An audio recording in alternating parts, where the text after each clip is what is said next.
වෙච්ච අපරාධයක් එක්ක 1999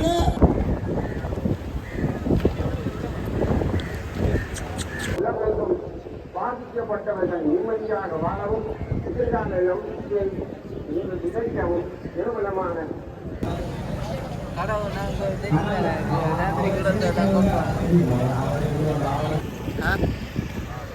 கொஞ்சம் எப்படி வாங்க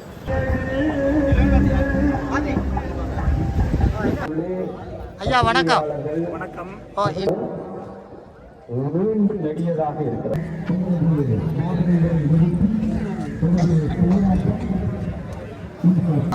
வணக்கம் அண்ணா. வணக்கம். என்னண்டா இன்றைக்கு நாங்கள் 5வது நாளாக இந்த போராட்டம். வணக்கம் கிளிநொச்சி மாவட்ட வர்த்தக சங்க தலைவர் அவர்களுக்கு வணக்கம். அஞ்சாத மாசத்தின் கர்மம் நாளை ஊபிரும்பி குருசே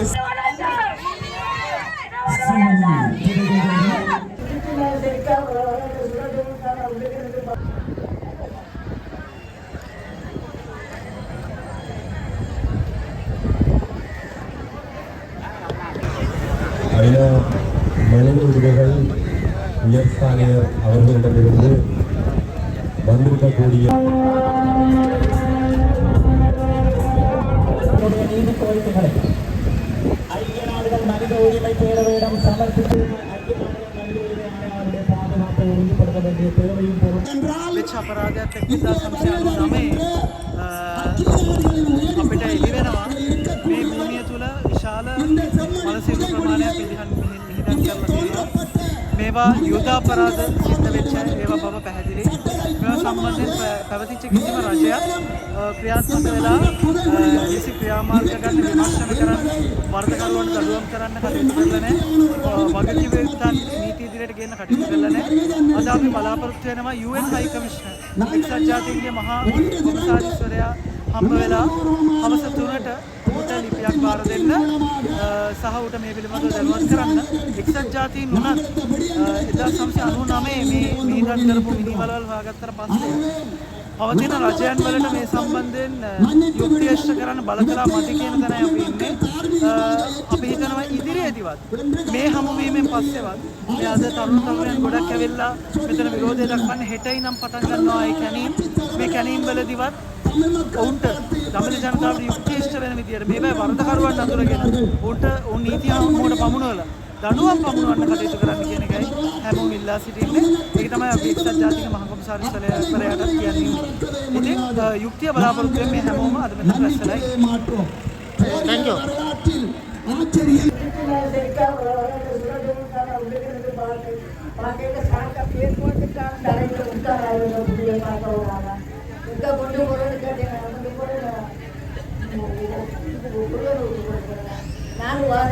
ನಾನು ಕೊಡ್ತಾ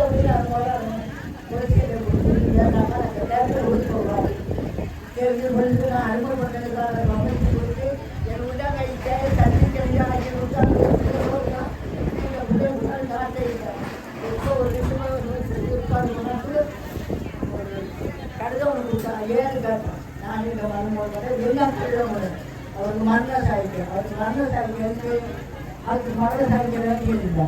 ஒரு மரண சாய்க்க நீங்களே கொண்டு போ கொஞ்சம் வீட்டில் வச்சுக்க. இதுக்கு வேண்டாம் இந்த வீட்டில் எனக்கு வரணும் வேளாண் நாட்கள் வந்து நாளைக்கு போய் அவங்களுக்கு போனேன் மரண சாய்க்கு வருது.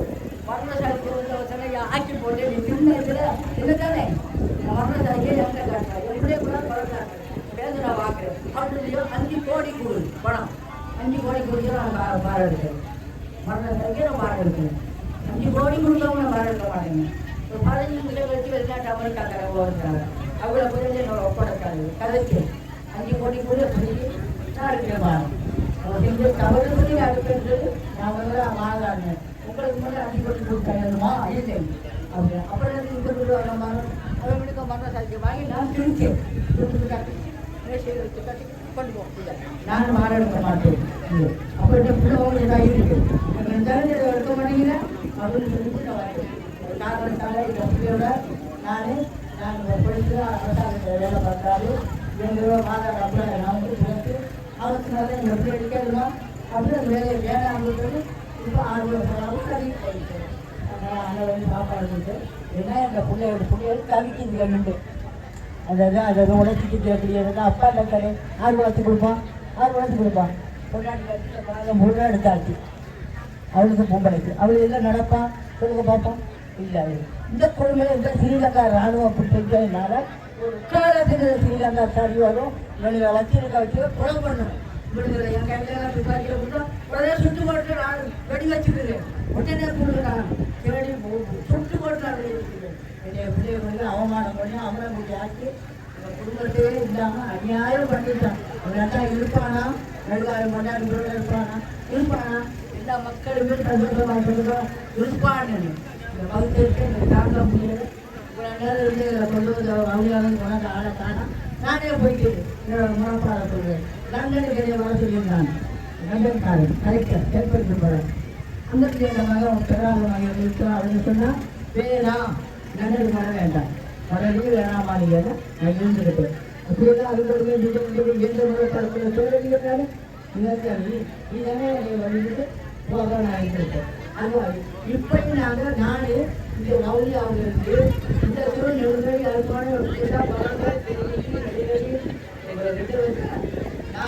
பட்டணம் திருச்சிராப்பள்ளம் மட்டக்களப்பு அம்பகரா உதாவரா ரத்னபுரி மன்னார் மாத்தலை எல்லாம் நான் போயிட்டு அவங்களோட மக்களை வரவழைச்சு ஆர்ப்பாட்டம் பண்ணி நான் முடிச்சுக்கிறேன் நீங்கள் என்ன ஆர்ப்பாட்டம் இந்த உயிர் எனக்கு என்ன எங்களுக்கு வீட்டுக்கு செத்தாங்க அப்படி யார் ஆயுதங்கள் ஒழிச்சு நான் கவலைப்பட்டு தாங்க மாட்டேன் உடனே செத்து அடிப்படை வாங்கி ஆகுறேன் பார்த்து சிறப்பாடுங்க இந்த முறைப்பாடை சொல்லத்தான் நீங்கள் ஆளை நான் மண்டபத்துக்கு வந்து இவ்வளோ காலம் இல்லாத பிள்ளைங்க வருமா எல்லாம் ஓச்சு சொல்லுங்க 19 வருஷம் வச்சு வருவானா இல்லை வருமா நம்மளால வண்டியை ஒரு ஆர்ப்பாட்டம் பண்ண வருவானா எத்தனை வருஷம் கிளம்பு போயிருக்கு கிளம்பு இருக்கேன் ஆங்கிட்டு அத்தனை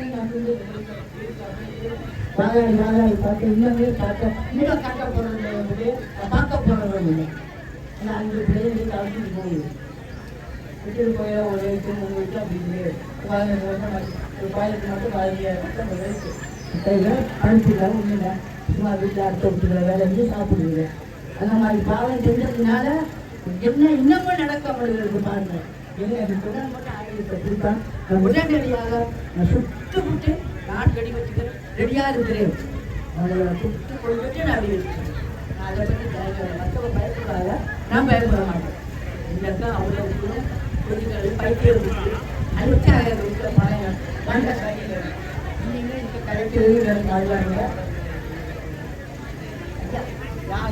ஆயுதம் கேட்டால்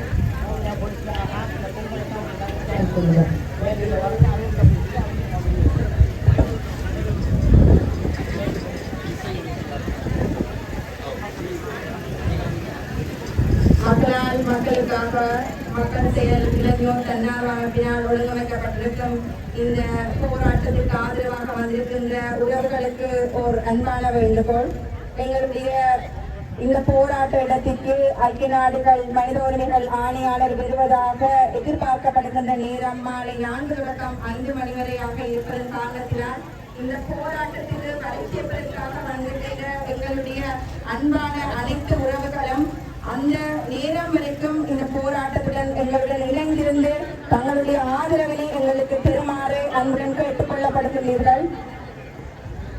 இந்த இடத்திலே விட்டு நீங்கள் அகலாமல் இந்த போராட்டத்திற்கான ஆதரவுக்கும் எங்களுக்கு வலியுறுத்துவதற்காக எங்களுடன் இறுதி வரைக்கும் இணைந்திருக்குமாறு அன்புடன் கேட்டுக் கொள்ளப்படுகிறீர்கள். வணக்கம். கிளிநொச்சி மாவட்ட வர்த்தக சங்க தலைவர் அவர்களுக்கு வணக்கம். உண்மையிலேயே நீங்கள் கிளிநொச்சி மாவட்டத்தில் எல்லாரும் வர்த்தக சங்கம்லாம் பூட்டி வந்திருக்க பெருமை கொள்கிறோம். இந்த போராட்டம் சர்வதேசத்துக்கு நீங்கள் என்னத்தை சொல்ல போறீங்க? நாங்கள் கிளிநொச்சி மாவட்டத்திலிருந்து இந்த செம்மணி புதைகுழி விகாரம் பற்றி வந்திருக்கின்றோம். கிளிநொச்சி மாவட்டத்தில் அனைத்து கடைகளையும் நாங்கள் கூட்ட பண்ணி ஒட்டுமொத்த ஆதரவை வழங்குவதற்காக நாங்கள் அனைத்து மக்களும் இந்த இடத்தில் கூடியிருக்கின்றோம். ஆகவே இந்த தமிழ் மக்கள் யாழ்ப்பாணத்தை பொறுத்த மட்டில் யாழ்ப்பாண வர்த்தக நிலையங்கள் பூட்டப்படவில்லை என்பதை நான் அறிந்துள்ளேன்.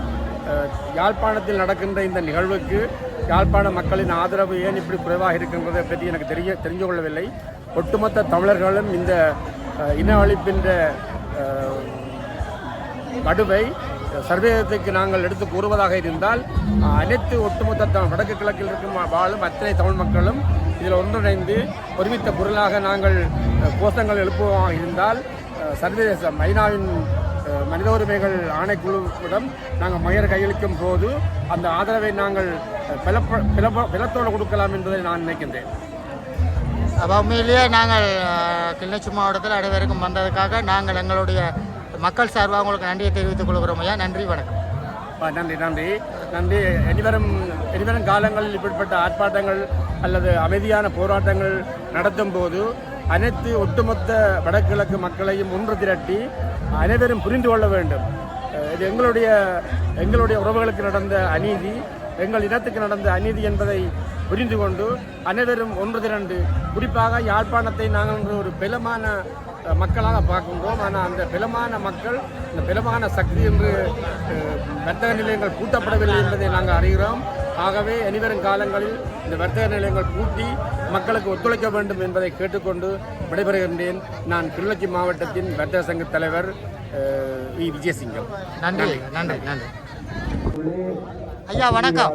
வணக்கம். இன்றைய இந்த போராட்டம் இன்றைக்கு 3வது நாளாக ஆரம்பிச்சிருக்கேன்னு இது நாங்கள் ஏற்கனவே சர்வதேசத்துக்கு இதை நாங்கள் வெளிப்படுத்தினாங்க. இருந்தும் இப்போ நாங்கள் சர்வதேசத்துக்கு வெளிப்படுத்துறதுக்கு தயாராக இருக்கிறோம். இது எந்த அளவுக்கு சாத்தியம் ஆகும் என்பதை எங்களோட ஒரு கேள்விக்குறியா இருக்குது. உங்கள்கிட்ட கேட்குறோம், எங்களுக்கு வெற்றி பெறுமா அல்ல தோல்வியில தான் மீண்டும் அடையுமா? நிச்சயமாக நல்ல கேள்வி.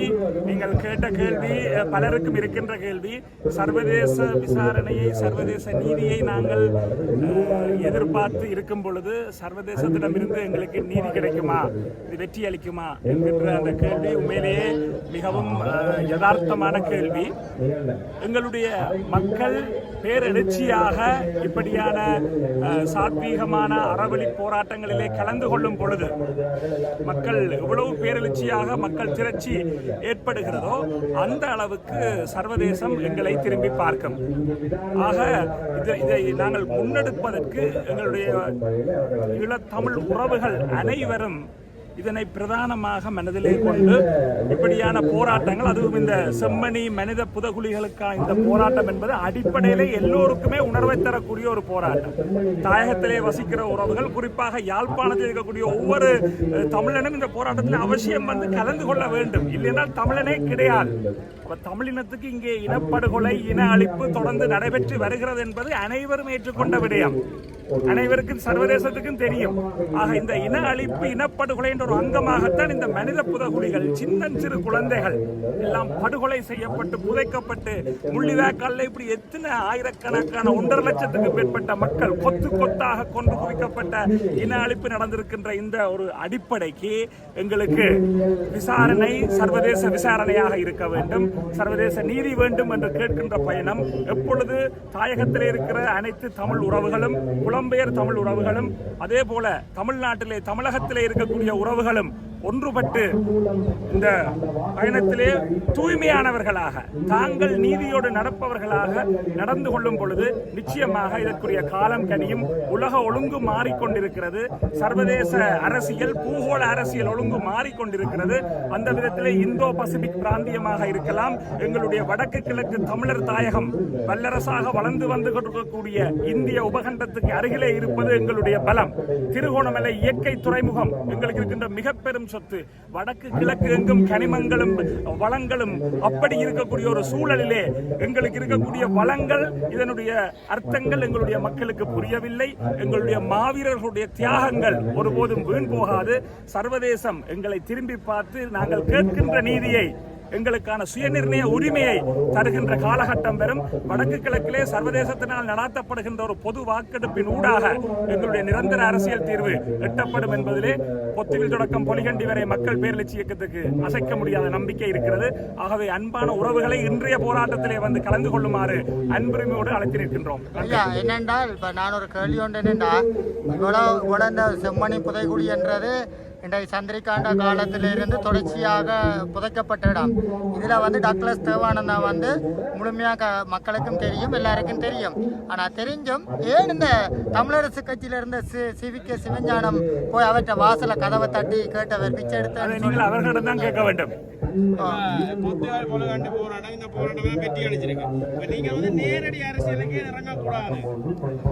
நேரடி அரசியலில் தான் நான் இறங்கி இருக்கிறேன்.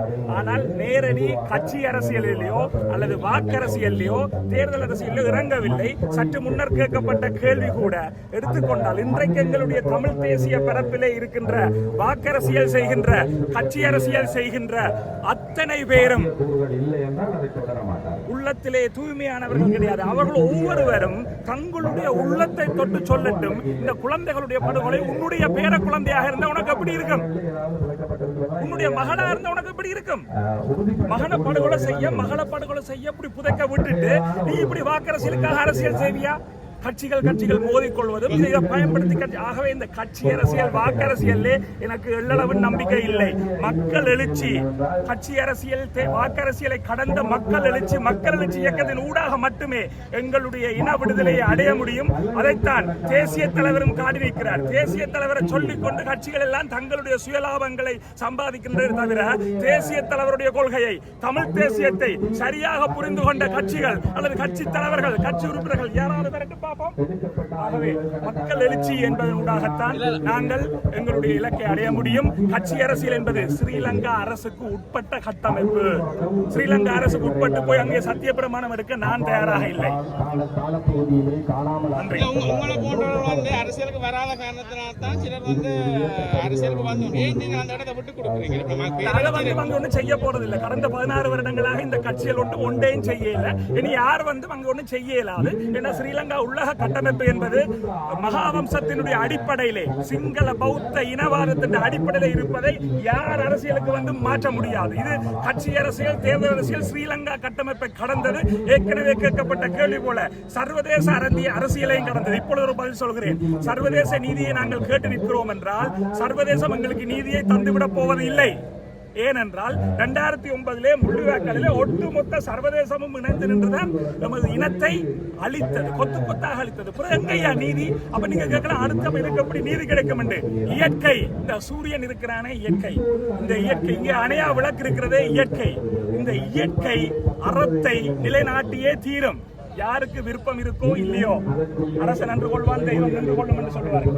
அந்த இயற்கையறம் அவ்வளவு மாவீரர்களுடைய தியாகம், தேசிய தலைவனுடைய தூய்மையான ஒழுக்கம், அவனுடைய அர்ப்பணிப்பு, அந்த இயற்கை பலம், பொதுமக்கள் அவ்வளவு பேர் கொன்றொழிக்கப்பட்ட இனப்படுகொலை செய்யப்பட்ட அத்தனை பொதுமக்களுடைய ஆத்மாக்களும் இந்த மனித புதகுலிகளாக நாங்கள் நின்று கொண்டிருக்கிற இடம் கூட மனித புதகுலிதான்.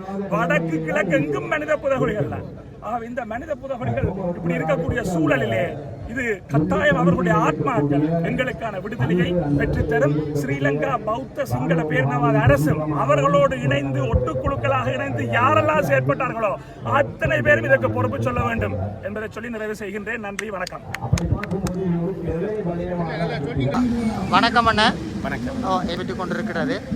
உண்மையிலேயே இது இங்கே நடத்தப்பட்ட படுகொலை என்பது சந்திரிகாவினுடைய காலத்தில் தான் ஆரம்பிக்கப்பட்டது. இந்த கிருஷாந்தினுடைய கொலை அப்படியே தொடர்ச்சியாக வந்து இங்கே புதைக்கப்பட்டது.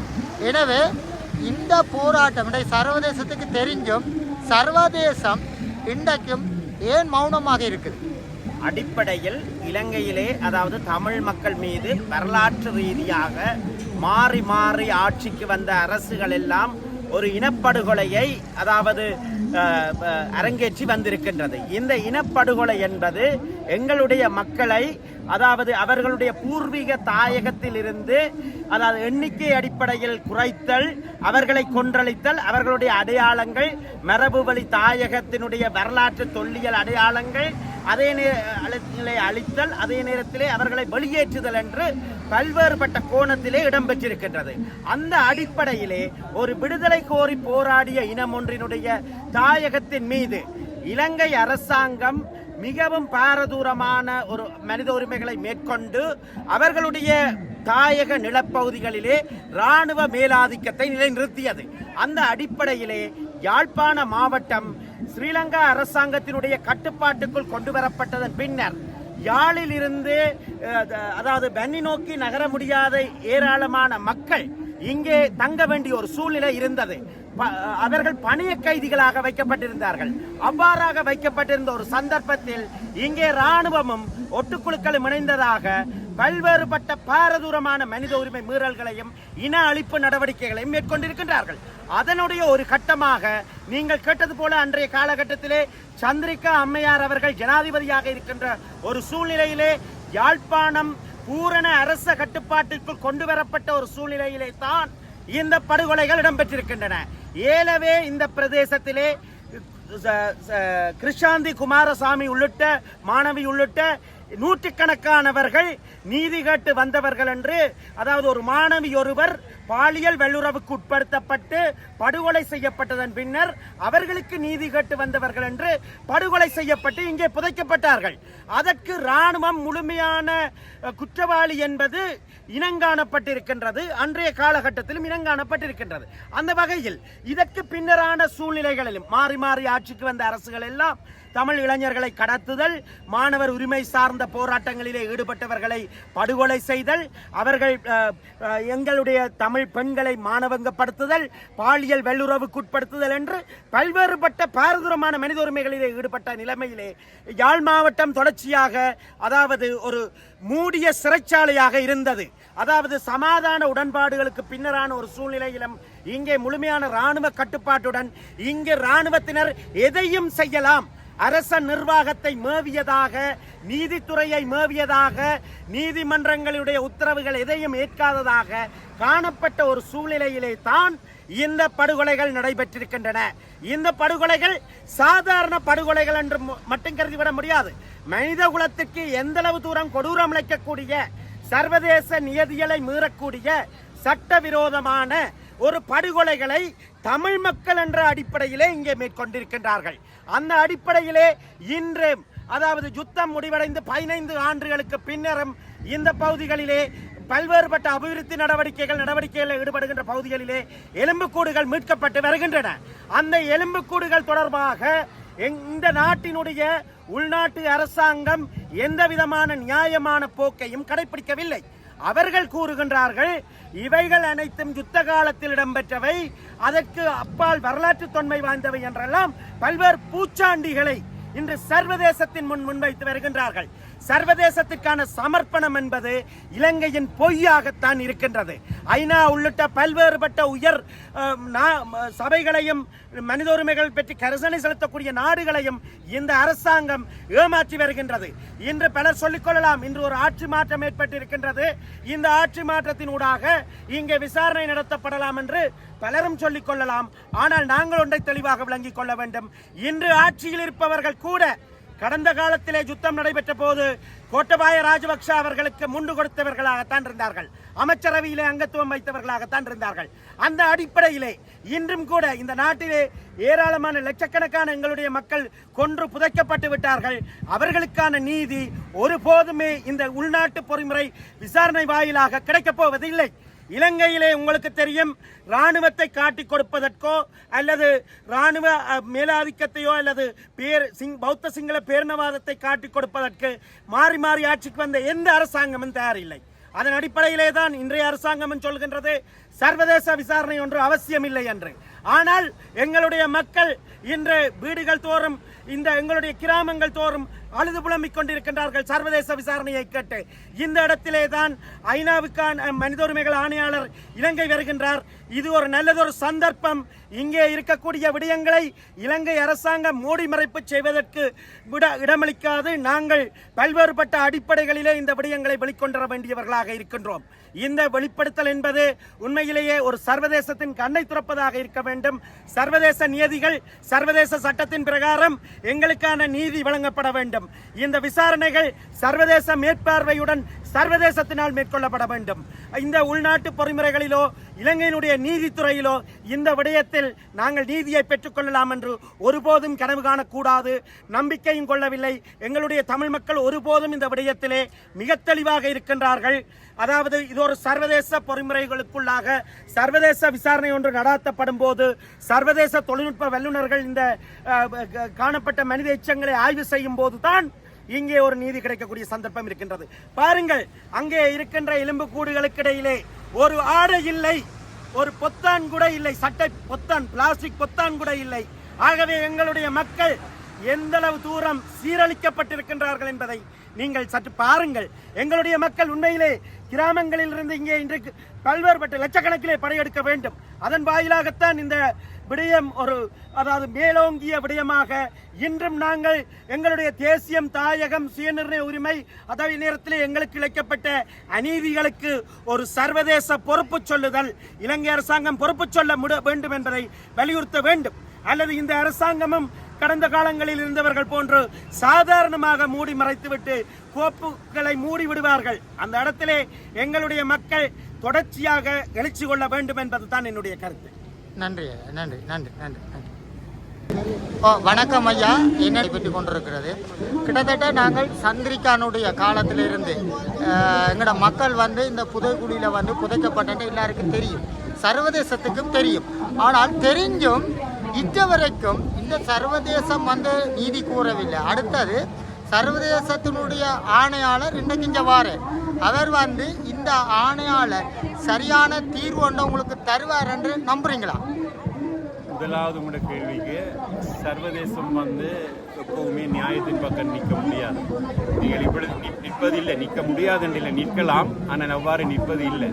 இன்றைக்கு காசாவில் மக்கள் மிக மோசமாக படுகொலை செய்யப்பட்ட பொழுது அது தொடர்பாக எந்த விதமான அக்கறையும் காட்டாத அமெரிக்கா இன்றைக்கு இஸ்ரேல் மீது தாக்குதல் தீவிரமாக மேற்கொள்ளப்பட்டவுடன் ஈரானில் புகுந்து விமான தாக்குதலை மேற்கொள்ளுகின்றது. ஆகவே இங்கே நீதியின் பக்கம் இந்த வல்லரசுகள் நிற்கும் என்பதல்ல, ஒன்றில் வலுவானவர்கள் பக்கம் நிற்பார்கள், அல்லது தங்களுக்கு தங்களுடைய இருப்புக்கு தங்களுடைய பொருளாதாரத்துக்கு எது லாபமோ அதன் பக்கம் நிற்பார்கள். அதன் அடிப்படையில் தான் இலங்கை பிரச்சனையையும் இந்த சர்வதேச நாடுகள் அணுகுகின்றது. நாங்கள் சர்வதேசங்கள் எங்களுக்காக குரல் கொடுக்க வேண்டும் என்று சொல்லி நாங்கள் கதறுகின்றோம். ஆனால் சர்வதேசம் என்று சொல்லப்படுகின்றது ஐக்கிய நாடுகள் சபையே வாழாவிருப்பதுதான் பெரும்பாலுமான சந்தர்ப்பங்களில் இருக்கின்றது. இங்கே இந்த செம்மணி படுகொலை என்பது ஒரு சாட்சியம், இனப்படுகொலை நடந்ததற்கான ஒரு சாட்சியம். உண்மையில் எனக்கு தெரியத்தக்கனதாக இந்த படுகொலை அல்ல இந்த படுகொலை புதகுழி வாசலில் இருந்து உயிருடன் தப்பித்தவர்கள் கூட இன்று உயிருள்ள சாட்சியங்களாக இருக்கின்றார்கள். அடித்து துவைக்கப்பட்டு தற்செயலாக அவர் தப்பிச் சென்ற நிலையால் இன்று அவர் உயிருள்ள சாட்சியமாக எங்கள் முன்னால் இருக்கின்றார்கள். இது அரியாலையில் இருக்கக்கூடிய இராணுவ முகாமில் இருந்துதான் இவ்வளவு படுகொலைகளும் அரங்கேற்றப்பட்டன. பெண்கள் இராவிராவாக கதறிய சத்தங்கள் கூட எங்களுக்கு ஒப்புவிக்கப்பட்டிருக்கின்றது. ஆகவே ஐக்கிய நாடுகள் சபையில் இருந்து வந்திருக்கக்கூடிய மனித உரிமை ஆணையாளர் உண்மையில் நீதியின் பக்கம் நிற்க வேண்டும். நாங்கள் கோருவது இதுதான், இலங்கையினுடைய உள்ளக பொறிமுறை எங்களுக்கு ஒரு பொழுதுமே தீர்வை தரப்போறது இல்லை. உள்ளக விசாரணைகள் ஏனென்றால் காலம் காலமாக இதுதான் இந்த இலங்கை ஆட்சியாளர்களால் நடந்து கொண்டிருக்கின்றது. சிலர் நினைக்கக்கூடும் புதிய ஆட்சி எங்களுக்கு சார்பாக இருக்கும் என்று சொல்லி. அன்றகுமர திசுநாயக்கா அவருடைய தலைமையிலான ஆட்சியும் தமிழ் இனத்தை பொறுத்தவரையில் அல்லது தமிழ் தேசிய இன பிரச்சனையை பொறுத்தவரையில் கடந்த கால ஆட்சியாளர்கள் எதனை செய்தார்களோ அதனை வலியுறுத்தித்தான் அவர்களுடைய நடவடிக்கையும் அமையும். எங்களை பொறுத்தவரையில் சர்வதேச குற்றவியல் நீதிமன்றத்தில் இலங்கை இந்த போர்க்குற்றங்களுக்காக இனப்படுகொலைக்காக விசாரணைக்கு உட்படுத்தப்பட வேண்டும். அதே போன்று இந்த புதைகுழிகள் அல்ல இந்த படுகொலைகள் இடம்பெற்றதாக சொல்லப்படுகின்ற குழிகள் சர்வதேச நியமத்துடன் கூடிய சர்வதேச மேற்பார்வையின் கீழ் இந்த தொடர் அகழ்வுகள் மேற்கொள்ளப்பட வேண்டும் என்கிறது தான் தமிழ் தேசிய பசுமை இயக்கத்தினுடையவும் நான் சார்ந்திருக்கக்கூடிய தமிழ் தேசிய பேரவையினுடையதும் நிலைப்பாடாக இருக்கிறது. இப்போ இந்த படுகொலை மாற்றுக்குழுக்கள் உண்மையிலேயே மாற்றுக்குழுக்களாக செய்யப்பட்டன்னு சொல்லி இல்லை, இது இந்த பிரச்சனையை திசை திருப்புவதற்காக அரசாங்கத்துடன் பின்கதவாலோ முன்கதவாலோ தொடர்புகளில் இருக்கக்கூடியவர்கள் சொல்லுகின்ற விடயமே தவிர இதனை அதாவது இந்த போராட்டத்தினுடைய வீரியத்தை குறைக்க வேண்டும், இதனுடைய நேர் செல்லுகின்ற திசையை மடைமாற்ற வேண்டும் என்பதற்காகத்தான் அரசினுடைய கைக்கூலிகள் இத்தகைய தவறான விளக்கங்களை மக்களுக்கு கொடுத்துக் கொண்டிருக்கிறார்கள். அதனை மக்கள் அறிவார்கள். நாங்கள் பூரணமாக அதனை அடியோடு நிராகரிக்கின்றோம். இந்த மண்ணில் தான் நாங்கள் வாழ்ந்தவர்கள். எங்களுடன் இருந்தவர்களை, எங்களுடைய உறவுகளை, நண்பர்களை நாங்கள் அரசாங்கத்தினுடைய இந்த கோர பசிக்கு இரையாக்கி இருக்கின்றோம். ஆகவே இதனை ஒரு கட்சிகளுக்கு இடையில் அல்லது எங்களுடைய தமிழ் தேசியத்தை போராட்டத்தை முன்னெடுத்த இயக்கங்களுக்கு இடையிலான முரண்பாடுகளில் பலியானவர்களாக சித்தரிப்பது கூட இலங்கை அரசாங்கத்தினுடைய நிகழ்ச்சி நிரலில் செயற்படுகின்றவர்களினுடைய வியாக்கியானம் தான் இது. நன்றி ஐயா, நன்றி நன்றி நன்றி.